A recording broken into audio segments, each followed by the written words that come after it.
लक्ष्मीच्या पावलांनी या मालिकेच्या आजच्या भागात आपण पाहणार आहोत। घरातील सगळी मंडळी उपस्थित असताना कला नैनाला बोलवून घेते आणि तिला सांगते, यानंतर जर तू काही चुकीचं काम करताना दिसलीस तर गाठ माझ्याशी आहे। तेव्हा नैना कलाला विचारते, काय करशील?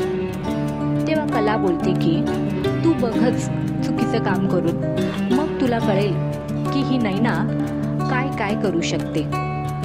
घरातील सगळी मंडळी नैनाकडे आणि कलाकडे बघत बसतात, तर दुसरीकडे कला आणि अद्वैत दागिन्यांबद्दल चर्चा करत असतात।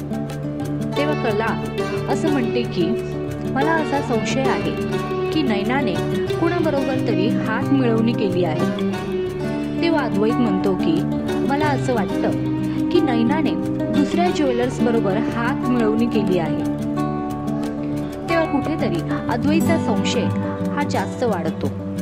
मग तुम्हाला काय वाटतं? नैनाचे सत्य कला आणि अद्वैतला कळेल का? आम्हाला कमेंटमध्ये सांगा। तसेच लक्ष्मीच्या पावलांनी ही मालिका तुम्हाला आवडते का? या मालिकेतील कला अद्वैतची जोडी तुम्हाला कशी वाटते? आम्हाला कमेंटमध्ये सांगा।